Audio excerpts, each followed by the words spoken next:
That morning, the whole of Ashford knew one thing. The Duke of Ravenmoor had returned. By breakfast, it was in every parlor, every posting house, every kitchen in the county. Servants whispered it over the washing. Shopkeepers said it to each other across their counters. Lord Dorian Ashford had come back from the continent after 4 years away. 4 years of war, of campaigns nobody in Ashford truly understood, of letters that stopped arriving altogether in the final year. And in the servants' hall of Ravenmoor Manor itself, a young woman named Iris heard it and said nothing. She folded the linen she was holding, set it on the pile, reached for another. Iris was 23 years old. She had dark hair tucked beneath a plain cap and hands that had not always been rough the way they were now. To anyone in that hall, she was simply one of the housemaids, quiet, steady, the kind of girl who appeared where she was needed and disappeared when she wasn't. Mrs. Crane, the housekeeper, had said when she hired her 3 months ago that she had good manners for someone of her station.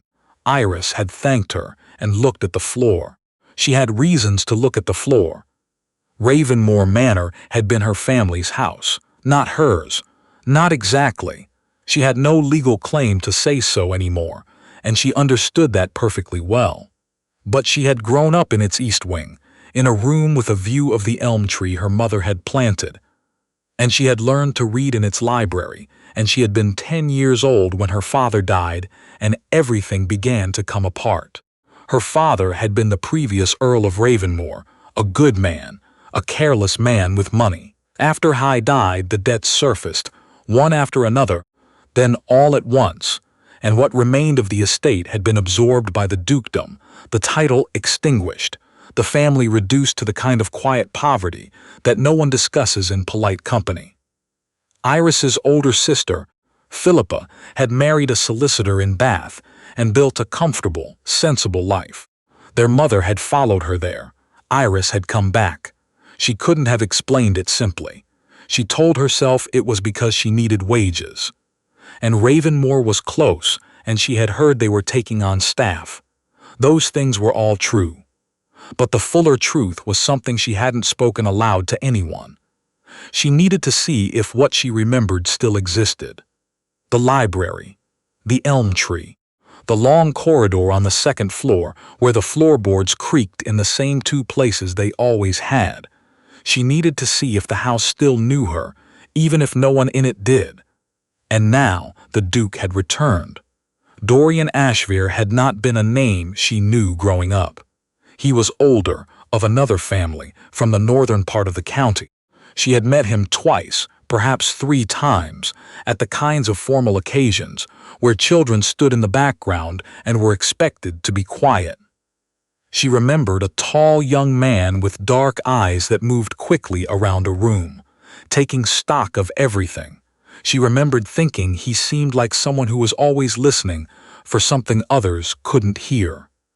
That was before the war, before he had acquired Ravenmoor through the estate settlement, before Iris had become one of his housemaids, without his knowledge. She put the linen down. Her hands had stopped moving.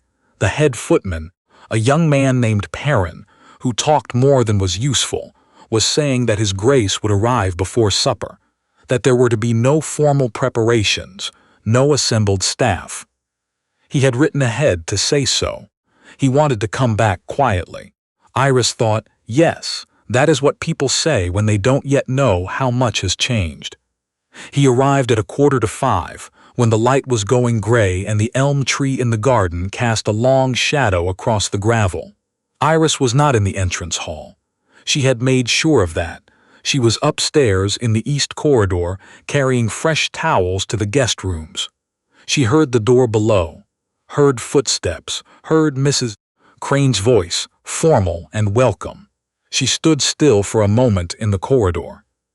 Then she continued to the linen cupboard. The first week of his return, Iris did not see him directly. That was not difficult to arrange. A house like Ravenmoor had its own geography of invisibility, the servants' stairs, the back passages, the particular rhythm of moving through rooms when the master was elsewhere.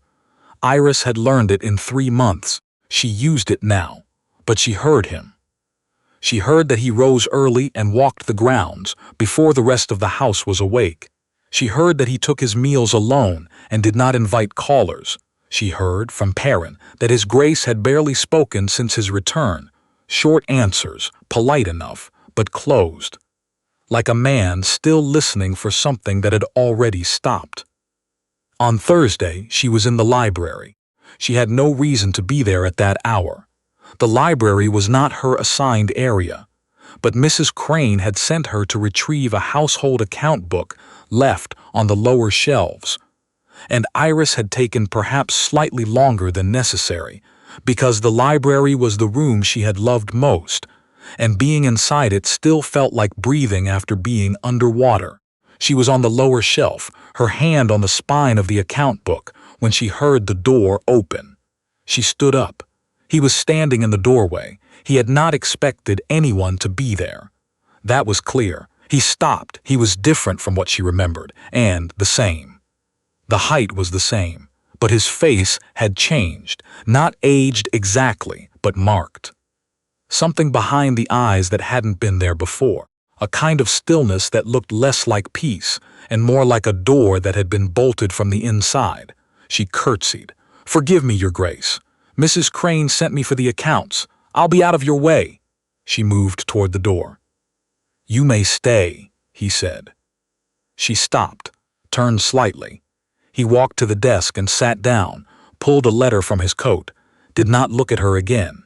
Iris stayed by the shelf for one more moment. Then, quietly, she left. That night in the servants' hall, she thought about his face. The way his eyes had moved around the room before settling, that same quality she had noticed as a child, still taking stock, still listening. Only now, whatever he was listening for, he wasn't finding it. She told herself to be careful. She told herself that she was here for one reason, to see the house, to save enough to eventually leave, and to give herself time to determine what to do next about Philippa's letters urging her to come to Bath and accept the solicitor's clerk, who had expressed interest. She was not here to notice the Duke of Ravenmoor's eyes. She was very careful. The second week, she saw him 3 times, once in the corridor outside the morning room. They acknowledged each other, and he passed. Once in the garden, from a distance. She was beating a rug near the kitchen garden wall, and he was walking the far perimeter alone. She watched him for longer than she should have, then turned back to the rug. The third time was in the kitchen passage on a Tuesday afternoon, when she came around the corner too quickly and nearly walked directly into him. She stepped back. He stepped back. "I'm sorry, Your Grace. My fault," he said. "I came down the wrong stair." A pause. He looked at her. "You're new," he said, not unkindly. "I don't remember your name, Iris, Your Grace." He nodded once. "How long have you been with the household?" 3 months, Your Grace." Another pause. Something shifted in his expression, not quite curiosity, more like recognition of something he couldn't place. "Do you know this house well?" he asked. Iris looked at him, kept her face steady. "Well enough for my duties, Your Grace." He studied her for a moment, then nodded again and continued down the passage. She stood there after he'd gone. Her hands were still. She knew this house better than he did. She had known it first. She did not let herself think further than that. There were other things happening in the county that autumn. The kind of things that arrived at a great house through the post and through callers and through whispered conversations that stopped when servants entered the room. The most significant was this. A woman named Cecilia Ferrance had returned to her family's estate some 12 miles away. Cecilia Ferrance, now Mrs. Cecilia Whitmore, had been before the war, something that no one said plainly but everyone understood. She and the Duke had been, in the language of the county, very close. She was beautiful, from a fine family, and she had not waited. She had married Mr. Aldous Whitmore 18 months into the Duke's absence, a sensible match by all reports. A man of property, though no title, she had gone on with her life. Now she was back, and her husband was in London on business that seemed to keep him there for considerable stretches of time, and Cecilia had begun calling at Ravenmoor. Iris learned this the way she learned most things in the house, through the particular silence that descended when Mrs. Crane turned a certain subject away, and through Perrin, who had no ability to hold anything in. "She came yesterday while you were in the linen room," he said at supper on Wednesday. "Stayed an hour. His Grace didn't come down for dinner after." No one responded. Iris ate her soup.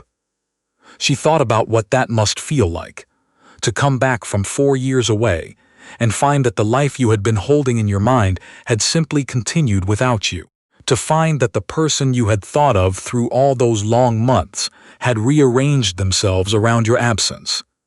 She thought she understood it better than most. On Friday, Cecilia Ferrance came again.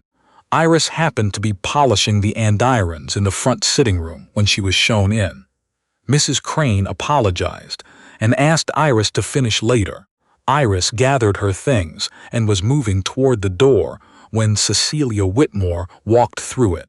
She was exactly what the county said she was: beautiful, composed, the kind of woman who walked into rooms as though she had always been expected there. Her eyes moved over Iris briefly, not unkindly, just absent. Iris was furniture. Iris left. She went upstairs. She did not think about it. She told herself she did not think about it. She sat on the edge of her narrow bed in the room she shared with 2 other maids and looked at the ceiling and told herself firmly, "You are nobody here. That is the point. You came here to see the house and to decide what to do next, and that is all." And then, without meaning to, she thought about the library. The first day he'd found her there, he had told her she could stay. She hadn't. But she thought about what it would have been like if she had simply gone back to the shelf and sat down and opened a book and been in that room with him without requiring anything of him.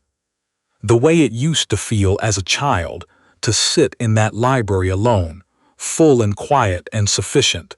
She pushed the thought away. The following week, she was sent to the library again. A different errand. One of the ledgers had been misplaced, and Mrs. Crane was certain it had been left on the reading table. The Duke was there.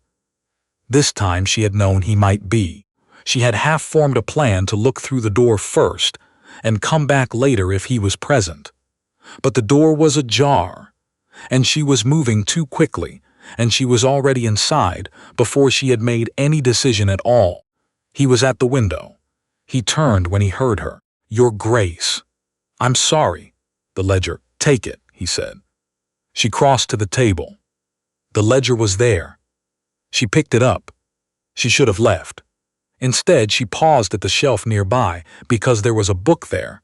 She saw it from the corner of her eye, a book she had read in this room when she was 11 years old, that she had thought about perhaps once a week for 12 years, and she had never expected to see it again. It was a very small thing, but it stopped her. "Do you read?" he asked. She turned.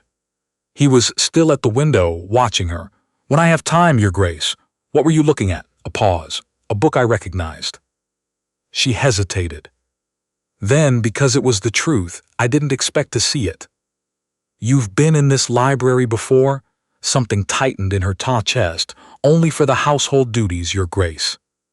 He looked at her for a moment. She couldn't tell what he saw.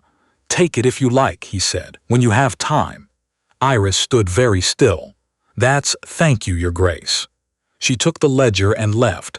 That night she thought, he is lonely.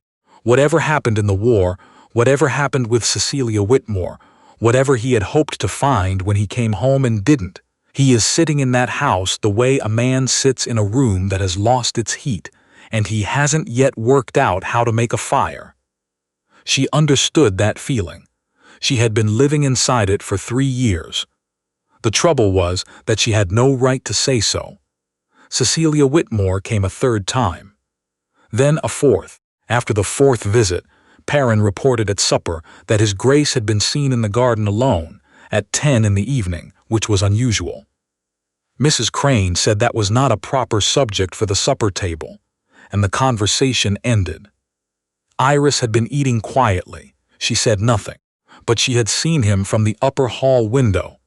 Before Perrin mentioned it, before anyone said anything, she had seen him walking the garden in the dark with his hands behind his back, and she had recognized the walk. It was the walk of someone who could not sit still because sitting still meant thinking, and thinking meant arriving somewhere they didn't want to be. She had walked like that herself, more than once, in the months after her father died. October deepened. The mornings went cold. On a Wednesday, Iris was assigned to the library in earnest. Mrs. Crane had decided the shelves needed a proper dusting before the weather made the chimneys necessary. And it was Iris's task for the morning. She came in early, before His Grace was typically abroad, and set to work. She was on the third shelf when she heard the door. "I didn't realize anyone would be here," he said. "I can come back, Your Grace." "No." He came in, went to the desk. "Continue," she continued. 30 minutes passed. He worked at the desk. She worked at the shelves. The fire was not yet lit. The room was cool and quiet, and outside the windows the elm tree, her mother's elm tree, though he didn't know that, had gone the color of copper. He spoke without looking up. "What is it that makes you careful?" She stopped dusting. "Your Grace?" Now he looked up. His eyes were direct, not unkind but not evasive either. "You are careful," he said, "in a way that isn't about household duties. Something else makes you careful." He paused. "I notice things. It was necessary for a long time to notice things." Iris held the cloth in her hands. She thought about what to say. She thought about the 12 things she could not say. "I have good reason to be careful, Your Grace," she said at last. "That isn't a denial." "No." He looked at her for a longer moment. Then he returned to his work. She returned to the shelf, but something had shifted in the room. It was small, almost imperceptible, like the moment a fire catches and you're not yet sure it will hold. The next morning she was in the kitchen garden, covering the last of the herbs before the first frost, when she heard footsteps on the path. He stopped a few feet away. He seemed to be taking the morning air. He looked at what she was doing. "Do you know plants?" he asked. "A little. That's rosemary." "Yes, Your Grace. And those are the last of the sage." A pause. He came and crouched down beside the row, which surprised her because men of his position did not generally crouch next to kitchen gardens with housemaids. He looked at the rosemary seriously. "My grandmother grew rosemary," he said. "Not to her, exactly. To the air." "For cooking?" Iris asked. "For remembering." He was quiet for a moment. She said it was for remembering. Iris looked at the side of his face, the line of his jaw. That settled, closed expression that she was beginning to understand was not coldness but protection. The expression of someone who had learned, very thoroughly, not to want too much from a world that had a habit of taking things away. "That's what they say," she said quietly. "Rosemary for remembrance." He turned and looked at her. Close, at that angle. She didn't look away. "What do you want to remember?" he asked. The question moved through her like something unexpected. She looked down at the soil. "This garden," she said, "the way it looks in October." He was still looking at her. "You speak about this place as though you've been here before." Her hands had gone still in the soil. "I'm sorry, Your Grace," she said. "I speak out of turn." She stood, dusted her hands, began to move back toward the kitchen door. "Iris." She stopped. He had used her name, her given name, the first time. She turned. He was standing now too, looking at her with those quick, careful eyes. "I'm not asking you to apologize," he said. She held his gaze for one moment. Then she went inside. That evening Cecilia Whitmore's carriage was seen coming up the drive. Iris was in the upper hall with a basket of mending when she heard it from the window. She did not go to look. She sat down on the bench near the window with the mending in her lap and did not move for a while. She thought about what she was doing. She was a housemaid in a house that had once been hers, employed by a man who did not know it, trying very hard not to feel anything in particular about that man, and failing, and knowing she was failing, and telling herself it did not matter because nothing could come of it, and she should not want anything to come of it. She thought about Philippa in Bath, and the solicitor's clerk, and the sensible life. She thought about the elm tree in October. The next morning she went to Mrs. Crane and gave her notice. Mrs. Crane looked surprised. "Is something wrong?" "Nothing at all," Iris said. "I have a family situation that requires me." It was not entirely untrue. She spent the afternoon in the library. She did not mean to. She went there for the ledger again, a different one. It seemed ledgers kept going missing in this house, and she sat down just for a moment and opened the book the Duke had told her to borrow. She was deep into it when the door opened. He came in, saw her, stopped. "You're reading," he said. "I'm sorry. I was just—" She moved to close the book and stand. "Don't." He came in properly and sat not at the desk this time, but in the chair near the fireplace. "Mrs. Crane told me you've given notice. The room was very quiet." "Yes, Your Grace." "Why?" "I have family obligations." He looked at her, that long, direct look. "Is that all?" She did not answer. She looked down at the book. "I asked you," he said, "because it doesn't seem like the whole of it, and I think—" He paused. "I think I have been a man who missed things for a long time, and I'm trying not to keep doing that." Iris set the book in her lap. Her hands held the cover lightly. "Your Grace," she said, "I should tell you something." He waited. He did not press. He simply waited. She had not planned this. She had not, in all the month she had imagined returning to this house, imagined telling anyone. She had meant to leave quietly, the way she had arrived, leave and be done with it. But he was sitting there, waiting, and she was so tired. "My name is Iris Caldwell," she said. "My father was Edmund Caldwell, the Earl of Ravenmoor, before the estate was settled." She stopped. "This was my house." Silence. He looked at her. His expression did not change, not with shock, not with anger. He was very still. "I know," he said. She looked up. "I knew," he said, "for about 3 weeks." The world shifted slightly. "Mrs. Crane didn't know," he said, "but the solicitor who handled the estate settlement is an old acquaintance. He came to call in September and mentioned, quite by accident, that the younger daughter had not gone to Bath with her mother, that she had taken a housemaid position somewhere in the county." He paused. Ravenmoor was not a difficult guess. Iris said nothing. "I should have said something," he said. "I kept waiting for you to say it first." Something in his expression shifted just slightly. "I thought, if I waited, and if you trusted me enough to say it, that would tell me something." She looked at him. And you have," he said. "Just now." The fire in the grate made a small sound. Outside, the elm tree moved in the wind. "I didn't come here to cause trouble," she said. "I want you to know that. I came because—" She stopped. "I don't know how to explain it simply." "You needed to see if explain it to me," he said. "You needed to see if it still existed." "The house," he said. "Whether it still knew you." The feeling that came through her then was too large for the room. She looked at the book in her hands. She looked at the shelves. She looked at the window and the gray October sky. "Yes," she said. "That's exactly it." He was quiet for a moment. Then, "My grandmother used to say that certain houses hold the people who have loved them, that you can feel it in the walls." He paused. "I thought that was something she said because she was old and sentimental. Now I'm not sure." Iris looked at him. There was something in his face that had not been there before. A crack in that bolted door. Just a small one, and she could see light at the edge of it.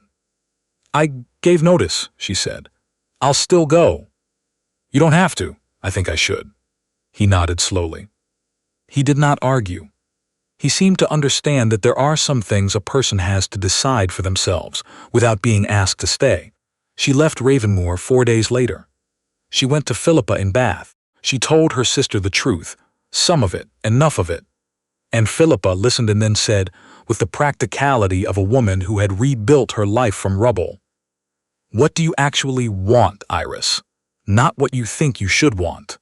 Iris sat with that question for a long time. 2 weeks after she arrived in Bath, a letter came. The handwriting on the outside was formal.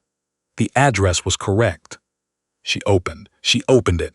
It was short, fewer than 10 lines. He said nothing overwrought. He said that Ravenmoor felt, for the first time, like a house he did not fully understand, which was a strange thing to feel about a house one owned. He said he had walked the kitchen garden twice and thought about Rosemary and felt slightly ridiculous and done it again anyway. He said that if she had obligations that kept her in Bath, he understood. And he said, if she did not and if she wanted to, he would very much like to show her what he had done with the East Wing. She read it twice. Then she sat quietly for a moment. The way you sit when something inside you, something you had pressed flat and told to stop, finally stands back up. She wrote back, 12 words. "I would like to see the East Wing. I will come Thursday." She came Thursday. He met her at the door himself, without the footman. He looked at her in the way people look at things they are grateful still exist. "The elm tree," she said, before she could stop herself. He turned to follow her gaze. It was there in the late afternoon light, the same as it had ever been. "Your mother planted it," he said quietly.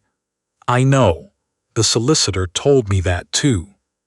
She looked at the tree. "I'll have it looked after," he said. "Properly." She turned. He was watching her face the way she had seen him watch rooms, carefully, quickly, trying to see what was true. "You said," she began, "in the library, that you had been a man who missed things." "Yes. Did you?" She started again. "In the war. When you thought of home, what did you think of?" A pause, long enough to mean something. "I thought I was thinking of Cecilia," he said. "For a long time I believed that." She waited. "When I came back," he said, "she was standing in front of me, and I felt nothing. And I understood that I had not been thinking of her at all. I had been thinking of something I hadn't found yet, something I was sure existed. I just had not looked in the right place." The afternoon light was going low. Inside, somewhere, a clock ticked. "And now?" Iris said. He looked at her steadily. "Now I'm looking," he said. "If you'll allow it." She thought about all the months she had been in this house. Folding linen, polishing andirons.